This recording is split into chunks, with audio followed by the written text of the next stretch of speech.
Bom dia, nós somos da Escola Técnica Estadual, da extensão Escola Estadual Maria de Lourdes França da Silveira. Estamos concluindo o curso técnico de Logística. O tema do nosso trabalho é Logística de órgãos.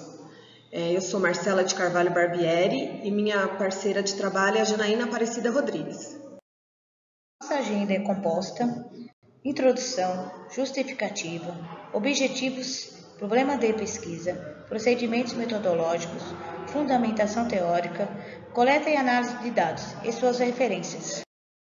Introdução. O transplante de órgãos envolve o processo de acondicionamento, armazenagem e transporte de órgãos dentro de um lead time pré-determinado, pelo tempo de isquemia de cada órgão. O processo inicia-se após a identificação da morte encefálica do potencial doador e sua notificação à central de transplante. Sua efetividade, por sua vez, depende de duas prioridades competitivas: velocidade e rapidez e precisão com que o processo é conduzido. Esses dois fatores são imprescindíveis, cruciais para o paciente receptor.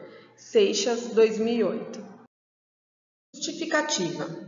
A realização dessa pesquisa, com foco na operação de transporte de órgãos para transplantes, se justifica em função da visível complexidade dessa operação.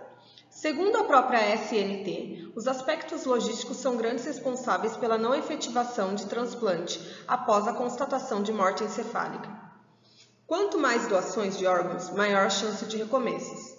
Dados do Ministério da Saúde, 2018, mostram que no Brasil, atualmente, há cerca de 40 mil pessoas na fila de espera para a doação de órgãos.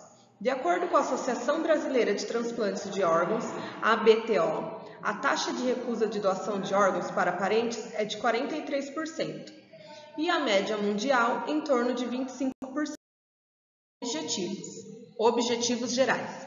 Será avaliar as atividades envolvidas dentro do processo de transporte de órgãos destinados a transplantes. Objetivos específicos. O trabalho tem como objetivos específicos pontuar quais são as fases do processo de transplante de um órgão, identificar quais são os principais fatores que impactam na implantação de ações de melhorias no transporte de órgãos destinados a transplantes, e analisar as principais barreiras que dificultam o processo de transporte de órgãos destinados a transplantes. Problema de pesquisa. Buscamos evidenciar como ocorre uma operação de transporte de órgãos destinados a transplantes. A implantação da ciência da logística aplicada no transporte de órgãos pode reduzir o número de órgãos perdidos e salvar vidas. Procedimento metodológicos. Os procedimentos metodológicos utilizados nessa pesquisa para a coleta de dados foram: acesso à literatura relacionada ao tema, em livros, artigos científicos, dissertações e entrevista com um profissional relacionado com o processo de transporte de órgãos para transplantes na cidade de Jundiaí, estado de São Paulo. Fundamentação teórica. De acordo com Seixas, 2004, os problemas da gestão de saúde referem-se à insuficiência de pessoal e insuficiência de recursos econômicos. Atualmente no Brasil se percebe a situação idêntica e mesmo havendo um bom investimento na área da saúde, deve existir um profissional qualificado que saiba utilizar os recursos de forma correta. Para o autor, o êxito da assistência depende, primordialmente, da forma como é gerido o hospital, o tipo de profissional existente, assim como dos recursos tecnológicos disponíveis. Esse autor também chama a atenção de que todas as áreas são responsáveis, de alguma forma, pela saúde dos pacientes. O mesmo ressalta também que, no hospital, como em qualquer empresa, quando existem recursos monetários ilimitados, a necessidade de um administrador eficiente é mínima. Porém, quando os recursos são escassos, é necessário dar uma atenção ao atendimento, verificando os custos de investimentos em equipamentos e obras, na quantidade e na qualidade de pessoal técnico e administrativo. Seixas, 2004. Ao explanar sobre a figura do administrador hospitalar, que em alguns países foram determinadas regras legais e mínimas para quem for exercer função de direção no hospital, chama a atenção para as vantagens de se ter um gerente preparado em administração hospitalar, em vez de entregar essa gestão a um político ou a um leigo. Esse fato ocorre normalmente em diversas instituições, tanto públicas quanto privadas. O mesmo afirma que o hospital terá outro desempenho a partir do momento em que fizer A opção tem que contar com um gestor que tenha conhecimentos técnicos e administração, aliado ao domínio dos assuntos dos serviços de saúde. 9.434. A Constituição Federal de 1988 decreta o direito à vida. E para reforçar esse direito, a Lei 9.434, de 4 de fevereiro de 1997, institui a legalidade sobre a remoção de órgãos, tecidos e partes do corpo humano para fins de transplante e tratamento, caso seja de livre vontade e autorizada pelo doador ou seu familiar responsável.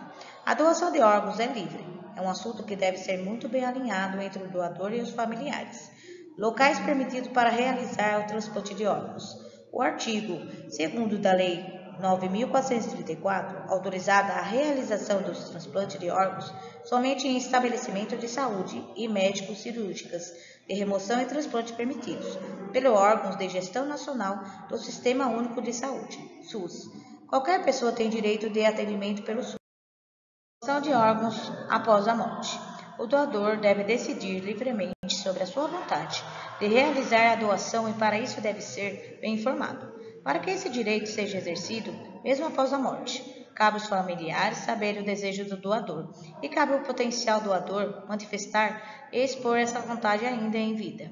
Somente com o consentimento dos familiares, a doação de órgãos após a morte poderá ser realizada.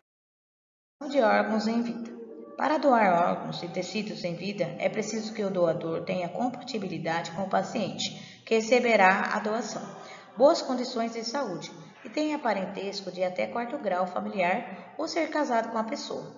Se não existir vínculos, a doação só poderá ser realizada mediante a ordem judicial. A doação de órgãos não pode afetar a saúde do doador e ele precisa estar ciente dos riscos e consequências da cirurgia. O órgão para ser doado precisa ser duplo ou ter capacidade de reconstituir no organismo. Quem não pode ser um doador? Pacientes com diagnóstico de tumores malignos, com algumas exceções, doenças infecciosas grave aguda ou algumas doenças infectocontagiosas. Existem outras condições que impedem a doação de órgãos, cuja decisão é feita de maneira muito cuidadosa pela equipe de transplante do processo de doação de órgãos no Brasil. Muitas pessoas ainda morrem à espera de um órgão para sobreviver.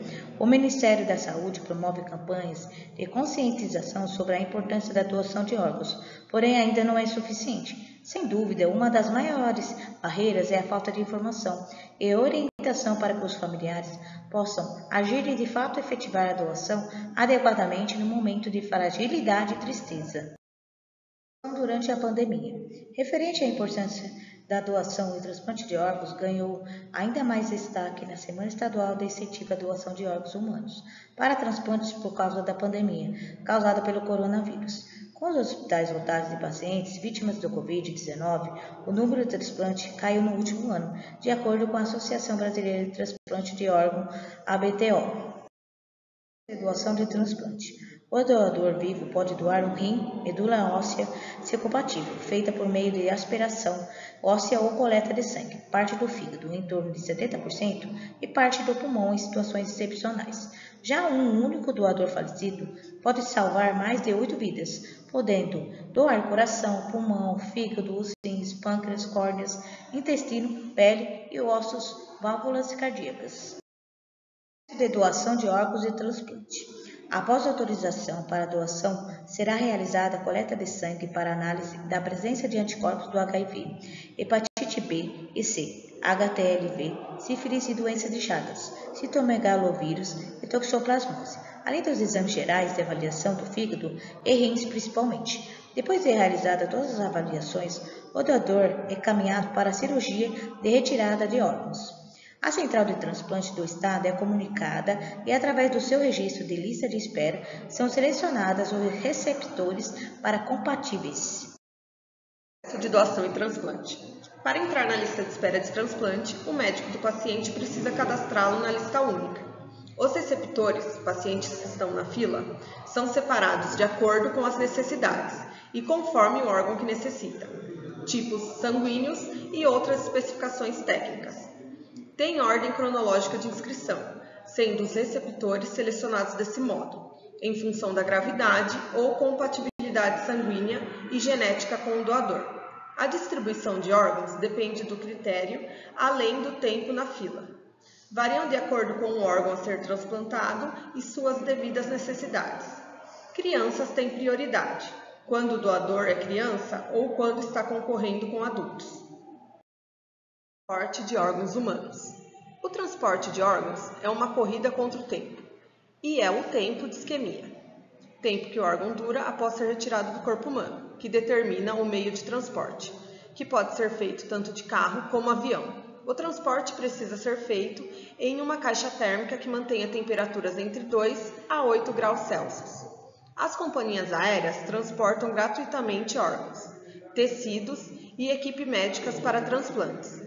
Quando há um órgão a bordo, o avião tem prioridade nos procedimentos aeroportuários, como pouso e decolagem. E se o voo ideal para o transporte de um órgão estiver lotado, funcionários da empresa informam os passageiros, que podem ceder espontaneamente seus lugares a membros da equipe de transporte de órgãos. Manual de transplantes de 2009 até 2019. Conforme tabela abaixo, podemos observar que o órgão com maior procura é o rim, seguido de fígado e depois coração. Transplante de coração entre 2009 e 2019. Conforme gráfico abaixo, podemos ver que no ano de 2010, a doação de órgãos de coração começou com um déficit de 17,4%, atingindo sua maior alta no ano de 2012, com 42,% dos transplantes totais do ano. Pesquisa de campo. Conforme entrevista com Silvana Aparecida Vaccari, 59 anos, atuante na área hospitalar por 30 anos, onde trabalhou nos hospitais Soban e Paulo Sacramento, localizados no município de Jundiaí, estado de São Paulo, e atualmente está aposentada, com grande vivência na área de transplantes de órgãos, tanto na UTI como em centros cirúrgicos dos hospitais que trabalhou e também ministrando aulas sobre esses processos na ETEC de Campo Limpo Paulista, também no estado de São Paulo.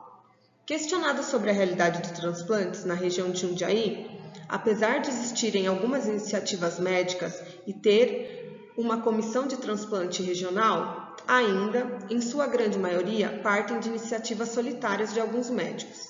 Os órgãos mais doados são rins, que pode ser intervivos, coração e córneas, que é considerada tecido e não órgão. O sistema de captação funciona através da central de captação de órgãos, que após acionada assume o trabalho desde a solicitação para a família, até a logística da captação e transporte.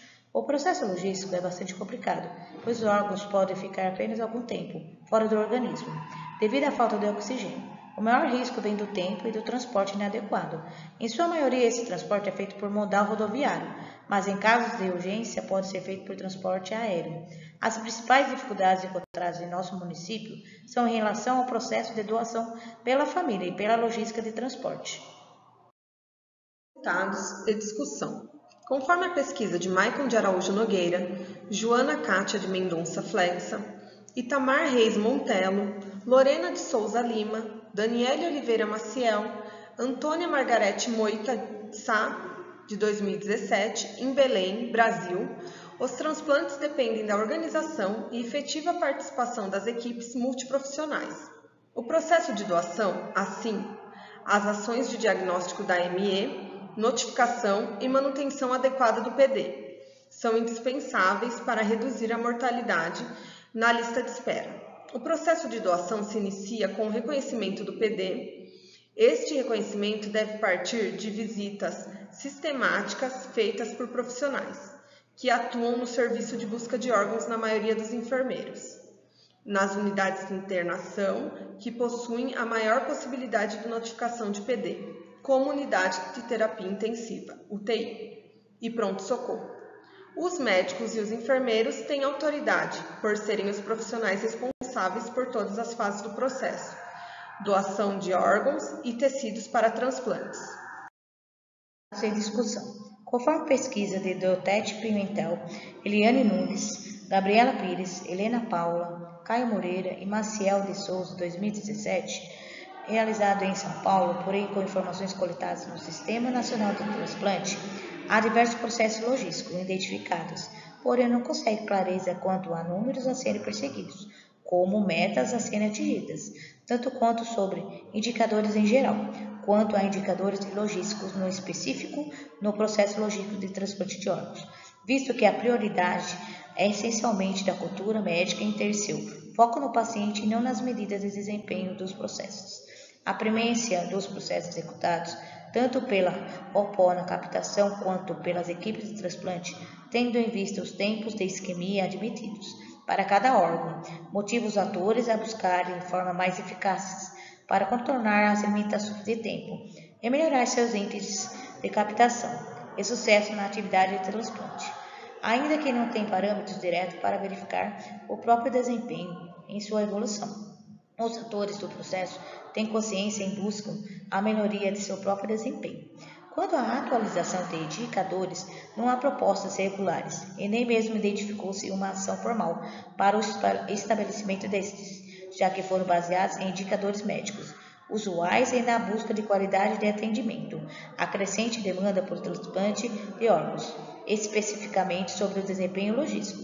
São feitas medidas indiretas, obtidas pela comparação com dados estatísticos internacionais sobre a expectativa do índice de mortes encefálicas sobre o total de mortes.